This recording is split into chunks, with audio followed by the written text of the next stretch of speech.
Thank you, Dean. It's great to be here. I'm wishing I was in your chair rather than where I am, but we know our place today, so I'll proceed. Engineers know a lot about little things. Can everyone hear me in the back? Is this okay?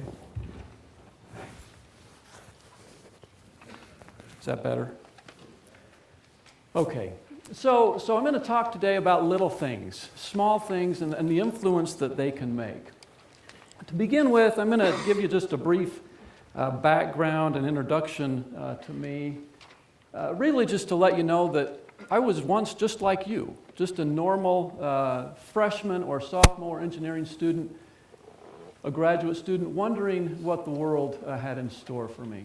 And then I'm going to talk about fluid mechanics and research that I've done over the years where little things have exerted great influence. Then we'll draw some corollaries to those, to professional skills. So here's my family, my wife and 5 kids. I live here in Provo. I've been here for 17 years on the faculty. Study fluid mechanics a lot. I like fluid mechanics. It's really the world we live in. Everything you do, you interact with fluids on a regular basis. In our family, we enjoy lots of outdoor activities. Now, I grew up in a small town 80 miles south of here. Many of you have been to the Manti Temple or to the Manti pageant, and you've probably seen this pageant. And there's a part in the pageant where there's an angel that stands on the top of the temple. And when I was 18, I realized I had all of the characteristics and qualifications to fill that role. I was tall, and I was good at being tall, and that's all you had to do. And so that's the best acting job I've ever done. I grew up in a family with, I was the youngest of 11 kids. And my mother introduced herself today to some of the deans, associate deans, and introduced me as her baby because, I'm the youngest. And so if you're the youngest in your family, you always get to be the baby. But here's me and 9 of my siblings. And you can see, a rather odd dynamic. Me and my brothers are outnumbered here. And we grew up in this stone house. This is a pioneer home built in 1849 by the master mason of the temple. And people often say, well, what's the key to success? And for me, I say, well, if you can grow up in a home with 7 sisters, then you're going to be pretty successful. Well, as a youth, I was probably a lot like you. I liked flying kites and riding bikes and exploring in the outdoors and tinkering and building things. And I loved fishing and playing tennis. And later, I really enjoyed mountain climbing. And for a while, I thought I'd like to be a professional tennis player. And then that realization came quick. That wouldn't happen. Then I thought I'd like to be a professional fisherman, and then this is the most fish I've ever caught in a single day, and so that didn't go anywhere. And then I thought I'd like to be a professional mountain climber, and I realized gravity was working against me there. And so I graduated from high school and realized I've got to figure out what I'm going to do. And, I love this movie. You've probably seen this movie, Napoleon Dynamite. If you haven't, then this weekend, you and your roommates or your date or whoever get together and watch this. It's really dumb, but it's really, really funny. And there's this scene in the movie that really struck home for me. You'll remember it if you've seen it. Napoleon is with these 3 other employees, and they're working for the local farmer, working with the chickens. And they work all day long. And he gets paid in coins at the end of the day. And he counts it up. And he's so irritated because he says, and I can't say it how he says it, but you'll appreciate it when you hear it. This is like 60 cents an hour. And then he says some Napoleon type of word. Well, I remember one day, where I grew up, there was a local chicken hatchery. And every summer, the owner would hire some of us young men to come down and debeak chickens. Okay? It turns out that you've got to take the beak off these chickens, or you put them all together and they'll peck each other to death. Okay? If any one of them gets any kind of a wound, the others will swarm and attack it and kill it. And so we went out with wire cutters and we debeaked chickens all day long. And I didn't get paid in coins, but the pay wasn't great. And I remember lamenting this one night at home, and my father said, some of the best advice I've ever had. He says, well, if you don't like debeaking chickens, then I suggest you do something about it. And so that was, sort of the best motivation ever for me to pursue higher education. And I went to a little college down in Ephraim, Snow College, really great school. And while there, I interacted with some terrific faculty members that really cared about students, two in particular. And they made a great impression on me.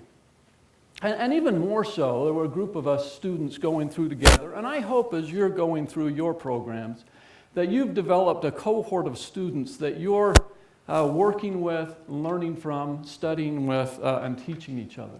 But there was a group of us, and I really liked building things, but I found also that I liked explaining things to people, and that I was okay at that. And I remember in this group one day, one of my friends, he called me Dr. Dan. He says, well, Dr. Dan, you've done it again. And I'm not sure if it was vanity or what, but I really liked the sound of that.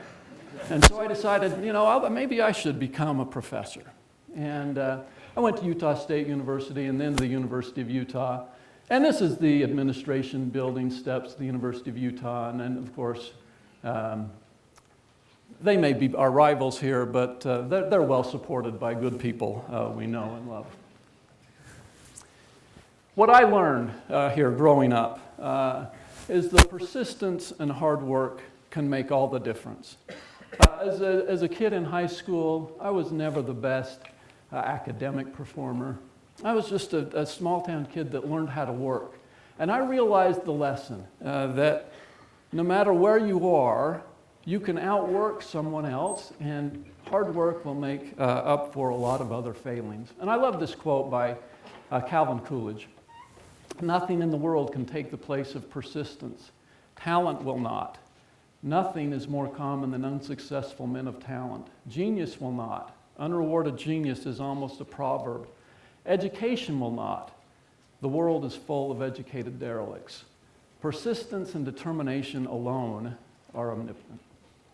And then frequently I'll run early in the morning at the field house. And one morning while I was running, scribbled on the chalkboard was this quote: "The champions are made when no one is watching." So takeaway number one, and if you're tired and you're planning to sleep today, I'll tell you when to wake up. So here's a time to wake up. Takeaway number one, persistence and hard work will make a great difference for you in your professional life.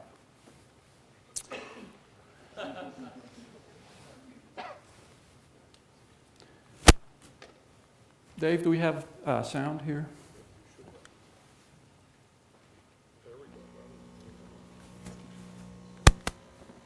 I'm worried about little Wilbur. He's not like other kids. What do you mean?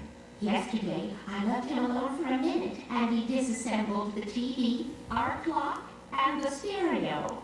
That's perfectly normal. Kids take things apart. The part that worries me is he used the components to build a ham radio set. Oh dear.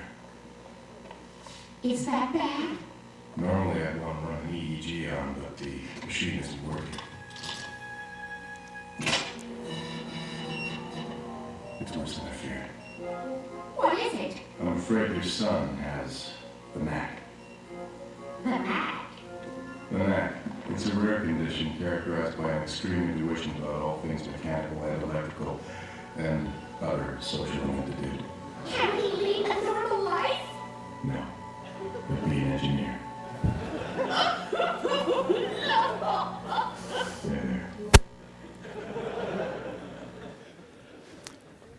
I'm really happy that that wasn't the reaction my mother gave when I gave my intentions. But we're an odd lot, us engineers.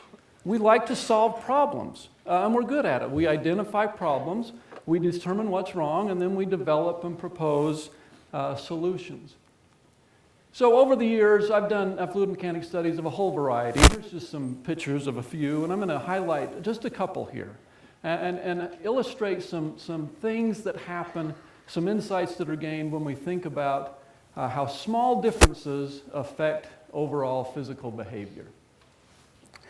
So this is a view of a water entering some nanoscale channels. Okay, so let's get some bearing on this. This channel has a height of 85 nanometers.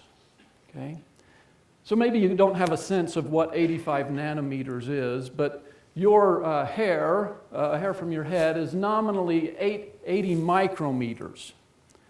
So divide that by 1,000. Okay, so split your hair 1,000 times, and we're talking about water entering a channel of that size. And the really fascinating dynamics occur in small scales as this. Water's entering, it's being pulled due to capillary action. And the amazing and remarkable thing here is that the pressure inside the water is negative 250 pounds per square inch. Now, I don't know, maybe that doesn't strike you odd or weird or anything, but you know, we're used to putting materials into tension. We put materials into tension all the time. We put steel into tension. We put rubber bands into tension. We pull on things. How far did I go? Quite a ways. We pull on things and we put things into tension. We put them into negative pressure. Okay? Now, if you've remembered, though, from your physics courses or if you've had thermodynamics, if you have water and you go to a certain pressure, we should expect what? We should expect the water to transition to vapor. We should expect this to boil. Okay? And this isn't happening at all. And so in small scales, behavior that is completely different from our other intuition takes place and occurs. And so there's no boiling or phase transformation at all. Okay? So I'm going to talk for a minute here about superhydrophobic surfaces, an area where I've been doing research for about 8 years. And these are surfaces, they occur naturally in nature. Here's a lotus leaf, and you'll look at it and notice that when water is on this lotus leaf, has a very high sphericity or contact angle. The water does not like that surface at all. It wants to roll off. And for many, many years, it was just thought that lotus leaves and other leaves just had a waxy finish, and that was why they were hydrophobic. But more recently, investigations with scanning electron microscopy shows that at the microscale, the surface is actually really, really rough with all of these asperities. And so it's the combination of a waxy or a hydrophobic coating and then this microscale roughening that causes superhydrophobic behavior or surfaces that are really, really water repellent.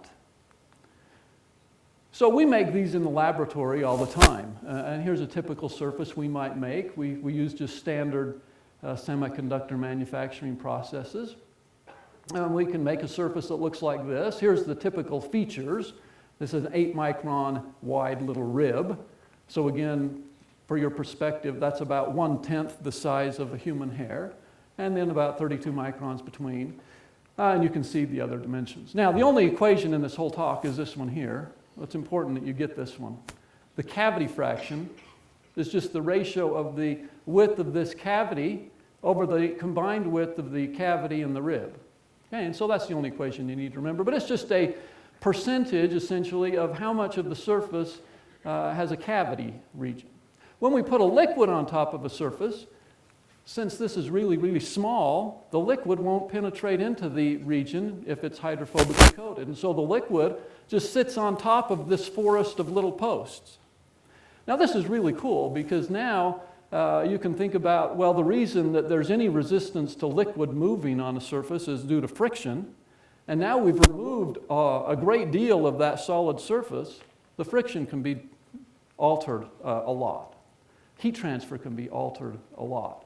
If we have a droplet that hits one of these surfaces, the dynamics are altered a great deal.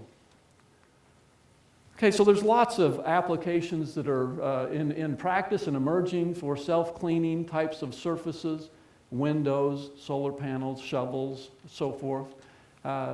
Emerging interest is in high-efficiency condensers for next-generation power plants that are more efficient than ever. If you want to reduce drag on a ship or a submarine or a swimmer or a kayak or so forth. If you want to keep a wingtip from icing in the winter at an airport. All of these are applications where superhydrophobic surfaces have some bearing. So here's an example. Here's just a regular surface. And you can go do this experiment today. You can do it tonight when you're cooking. And if you don't use the microwave, but you actually turn on the stove and pull out a pan and put water in it, just put a drop of water in the pan after you've heated it up to a high temperature. And this is what you'll see. This surface is at 145 degrees Celsius, almost 300 degrees Fahrenheit. This is high-speed imaging, 9,000 frames per second imaging. And we have this rapid and intense boiling that takes place. Okay? And this is just what you'll see in the experiment you do at your home.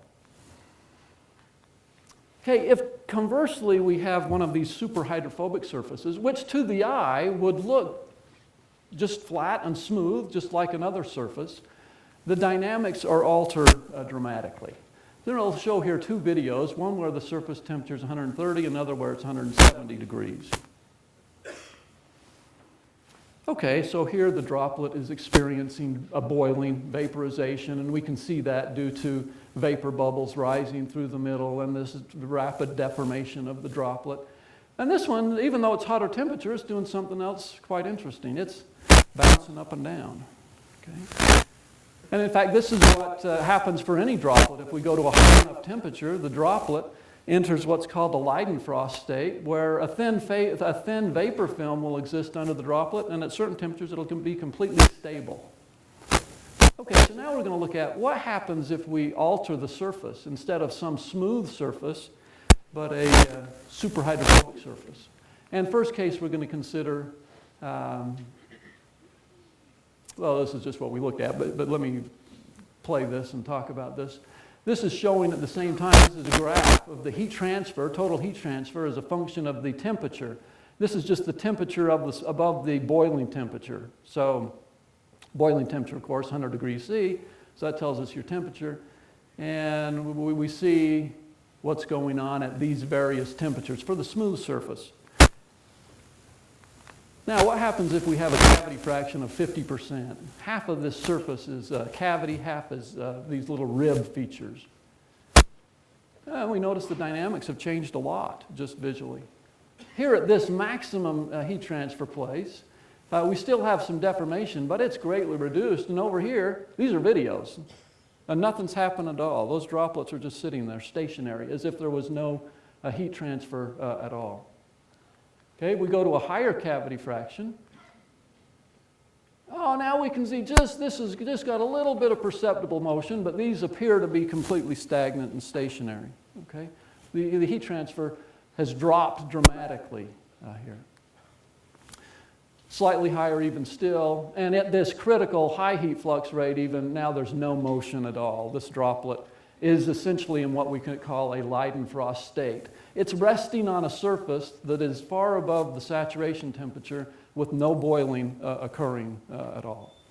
So as engineers, this is really, really cool because there's lots of applications where we can think about where, man, we'd like to be able to control the heat transfer with a surface of this nature, and we can do it with a surface that looks just exactly like the other surface, but with these small modifications at the micro scale. And this is just a comparative view of how the heat transfer varied as we changed that small one parameter. Okay, here's a related study. This is looking at droplet impingement on two surfaces. This surface on the left is a hydrophilic surface. Again, go do this experiment at home. And that's what you'll see. Not very exciting. Okay. Droplet just hits, spreads out, comes up in a little dome, and it sits there. Conversely, if it's a superhydrophobic surface, the droplet will rebound off of the surface almost like it were a steel ball. Okay? And so we've altered, just by affecting the microscale of this surface, the dynamics of a liquid interaction dramatically. Now there's, this is a fun little video. And as engineers, this is what we do. We make observations, we observe behavior, we then use our physical understanding, and then we do use our predictive capability to make mathematical models. Under certain conditions, we get behavior that looks like this. And I don't know if you appreciated this, but we'll do this one more time. This is the Y forming out of a water droplet hitting the surface. Okay, right there, okay? All of this occurs just due to small alterations at the microscale. So, takeaway number 2. Small changes can lead to radically different outcome when we're talking about physical phenomena. And the same thing occurs when we're talking about professional relationships. Here we're talking about superhydrophobic surfaces. They can reduce friction. Well, in relationships, you can reduce friction between your children, coworkers, supervisors, etc., by making some small, subtle changes. Okay? Professional relationships can often be stressful. They're full of personalities. And again, small changes often are all that you need to invoke and use to make great changes in those relationships. A kind word, some encouraging advice, some patience can go a long way. So, takeaway here is to learn to identify the small things that alter the dynamics in your favor. Be an engineer. Observe, develop a predictive model based on your observations, and then use that as you go forward. Many of you, I'm sure, have been asked the question when you've told others that you're an engineer or you're going to be an engineer, that you've been asked, well, so are you going to drive a train? Well, so I'm going to talk about trains, and hopefully you don't get confused at all and think that's what any engineers of the type we're talking about do. This is a work that was started with a group of senior students, actually, senior design students, and this was work supported by Union Pacific Railroad. Union Pacific Railroad uses more diesel fuel than anyone on the planet except for the United States Navy. Okay? It's a remarkable amount of fuel. And just to give you some perspective, they have 100 trains. And so this is a little math you have to do. So wake up and see if you can do this math in your head. They have 100 trains that do nothing but haul coal every day. Okay?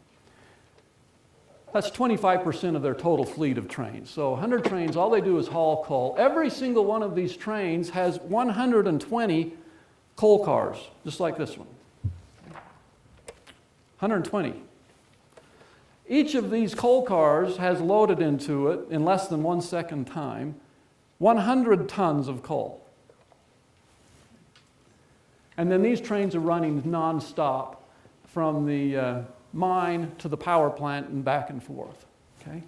And of course, 1 ton of coal is about 2,000 pounds. So you should have got in your head that Union Pacific's transporting 2.4 billion pounds of coal every day. All right, well, as they do so, you can see all these these cars are just uncovered. And you can sort of imagine some problems with that. You think in your mind, well, what would be a problem? I'm an engineer. What might be a problem? Well, wind blows coal away. Okay? And so on average, each of these train cars will lose 1% of their load. So quick, what's 1% of 2.4 billion pounds of coal? 24 million pounds of coal every day that are being blown just up into the atmosphere. Well, further, that shape isn't very aerodynamic. In aerodynamic point of view, this is a pretty boxy looking thing, and it's not really very aerodynamic. And when we take the coal out of it, it's even a lot worse. So there's a lot of interest in doing something about the environmental impact of coal dust and reducing the aerodynamic drag, because if you reduce the aerodynamic drag, you increase the efficiency of the train, you save money, you save diesel fuel. So this team of students, they conducted a study here. They did wind tunnel testing in the wind tunnel here on campus. This is one of the models that was used. I should note that This is a model that they let me touch because I broke all of parts of it off, and so now it's mine. But the other ones look much better, and they use those in the wind tunnel to do scale model testing. This is a 1/29th scale model of an actual train. Okay? And so they considered, well, let's put a cover on here and see what the effect will be. And they considered several different types of cover. And the end result was that just by putting a simple cover on these train cars, you can reduce the drag.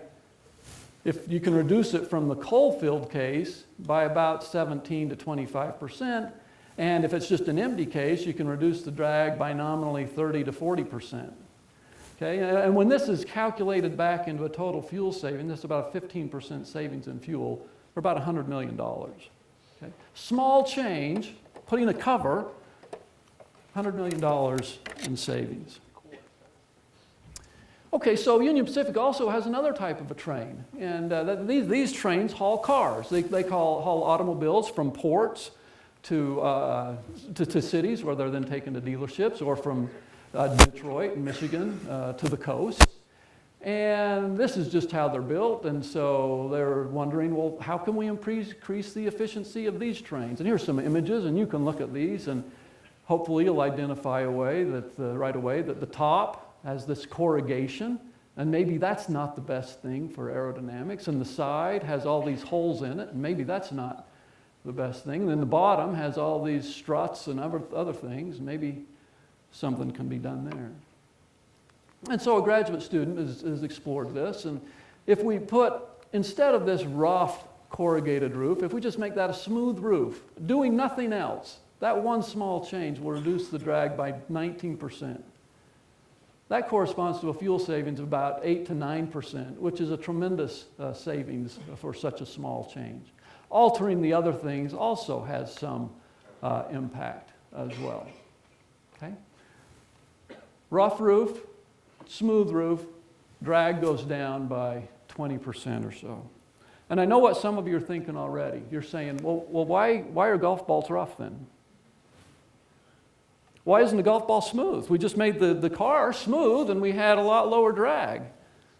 And it turns out that if you take a smooth golf ball and you go golf with it because you think that you're going to pull one over on your buddies and you're going to reduce the drag, you're only going to be able to drive that about 30 to 40% the distance of a rough ball. Okay, big difference. The drag on the smooth ball actually is about 2 to 3 times greater. Okay? Under certain conditions, it might be 5 times higher on the smooth ball. And this seems a little bit counter to the previous results, right? Before we said smooth it out, the drag will go down. Here we're saying roughen it up, the drag will go down.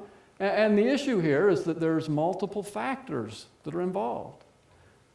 Friction is a very important aspect for long shapes. If we have a long shape, we want to make it smooth. Pressure variations are very important for short shapes, like a golf ball. Here we often want them to be rough. Okay? Here's a little video that sort of illustrates this. Think of the turbulent case as being a rough ball and the laminar case being a smooth ball. And if you look at the wake, the region of flow behind each of these, you'll note dramatic differences. Here we have a very broad wake or region where the flow is all perturbed. Here it's very narrow. And the result is that this case has a much, much lower drag. Okay, so takeaway number 3, and I learned this as a young engineer working at Argonne National Laboratory. One day I was, I think, getting a little bit too big for myself. I thought I was learning a lot, and I had learned a lot. And a senior engineer I was working with, he said, well, right now you know just enough to be dangerous. Okay? So takeaway number 3, a little knowledge can be dangerous. What works in one situation won't work in all situations. And so an in-depth understanding is required if you want to correctly predict behavior over a wide range of possible scenarios. So understanding how small changes exert influence is important, but we need to know that over the wide range of parameters that exist. So my advice here is become an expert Become an expert in some area and know everything you can about that. Know all about the little stuff and how it influences and affects people. And as you do this throughout your whole professional life, people and organizations will seek you out. They'll come to you because of your expertise. All right, I'm going to end with this experience. This is going way back. This is really sort of the genesis for me as an academic and as a researcher. In the 1980s, the United States military Air Force was rapidly developing super maneuverable aircraft to maintain their superiority in the air. And as they did this, they developed aircraft that could fly at what we call very high angles of attack. So here's a missile shape. This is a small angle of attack flying like this. Okay? And here's a high angle of attack. It's actually flying like that. Now, why would you ever have a missile shape flying at that angle? Well, because if you're the pilot of this aircraft and your sensors detect an enemy threat, the sooner you can put yourself in position to fire the missile, you'll have the strategic advantage. And so the aircraft would be flying and then it would suddenly bank and it wants to launch the missiles immediately rather than wait until it's pulled out of that turn. So we have extreme angles of attack. Well, up until that point, missiles had been tested. There was a great body of knowledge related to missiles at low angles of attack, smaller than about 20 degrees. And as they first started launching missiles at higher angles of attack, they found this interesting phenomena. The missile would be launched and immediately it would tumble out of the plane like this. And that's not very good because now you have a missile that's, well, you don't even know where it's going to go. Okay?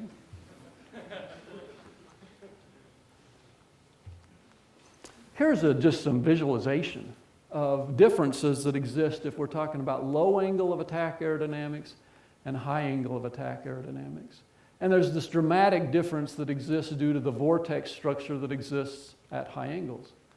And if we're talking about a slender shape or a missile type of a shape, then at low angles we have two symmetric vortices that appear on either side of the missile. But at high angles we have this very asymmetric formation. And it's that asymmetry that forms that causes large forces in the direction out of the plane. We say out of the plane because that's not in the plane of the motion of the projectile. Okay, so large forces out of the plane are a real problem. They're really hard to control because there's no wind moving in that direction and the control surfaces don't do much good. So this is what I did my master's degree on. I was doing aerodynamic studies of missiles at high angles of attack in a wind tunnel at Utah State University. This is a 1/7 scale model of the AMRAAM Air Force missile. And we conducted these experiments.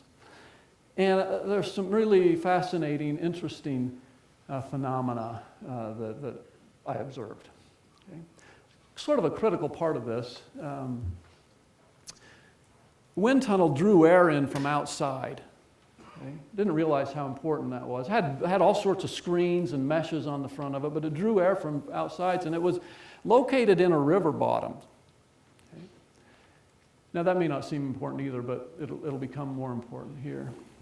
And so I started doing testing, and I learned a lot in a year's worth of testing. First thing I learned, that when you're doing experimental work, your experiment never works the first time, or the second time, or the third time.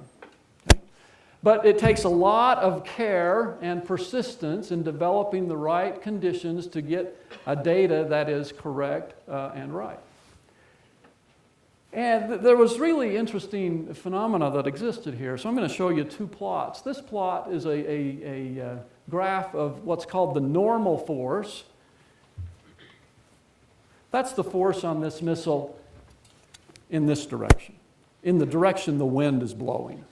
That's always a big force. Okay? That's this. And this is data.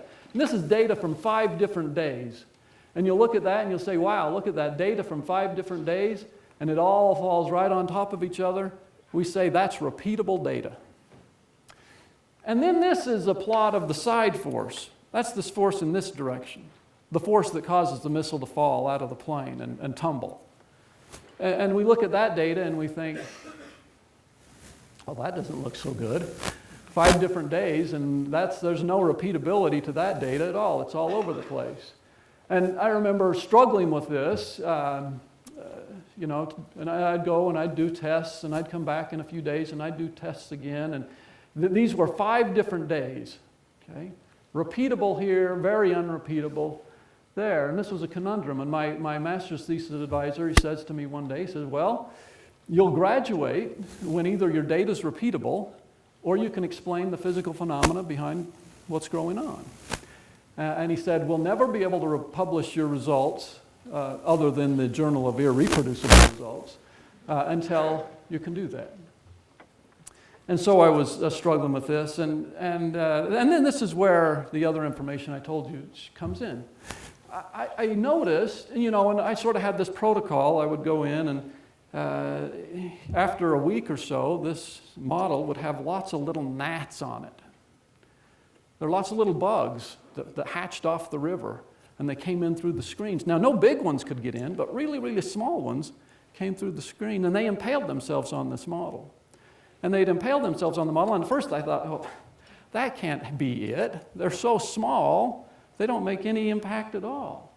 And yet, so I developed a protocol, as experimentalists do, because they want to get repeatable results. I found that if I cleaned the model and took data, and cleaned it again immediately and took data, then the results were repeatable. So I realized, it has something to do with the bugs. But what?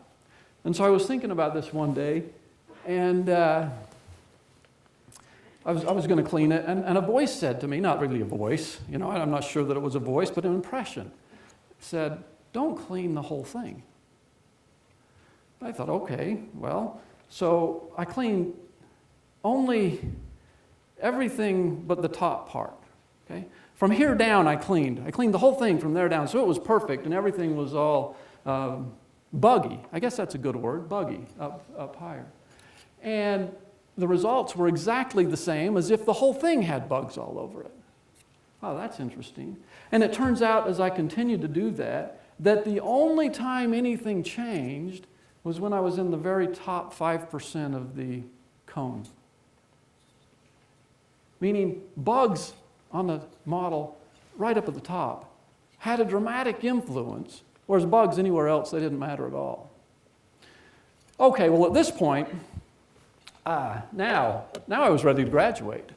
Now I could go and write in my thesis, bugs caused the problem, okay? But this really led into some really fundamental insight into the aerodynamics and the fluid mechanics involved, that what happens right at the nose tip propagates down along the entire missile shape. And so if you have a formation of vortices that starts at the nose tip, then it will propagate down. But if it's delayed and it doesn't happen at the nose tip, then it won't propagate down. And so we had a way now we could modify behavior. And there were, at the same time, other researchers in the country doing this, and others pursued different technologies. But we said, well, let's put on this little nose tip on the very front of our missile and make it rotate really fast. And these streaks cause the formation of these vortices to not just be stable in one place, but it will constantly move it around. And we did that, and that greatly reduced, in fact, nearly eliminated the side forces that existed on this missile shape. So the takeaway here is that small changes at the beginning really have a profound impact later on. For this case, it was the missile. Very small change at the start mattered, and it mattered a lot. Professionally, this is what's going to matter for you. At the beginning of things, the start of your job, the start of graduate school, the start of your family, those things are going to matter, and they're going to matter a lot. And so you want to take time to make sure that you're aware of that the habits, the traits, the standards you develop now, those are going to exert tremendous influence over your entire life and throughout your professional career.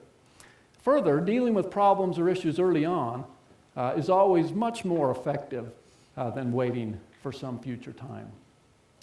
And then the last takeaway is that many of the most important insights, they're going to come through quiet voices, quiet impressions.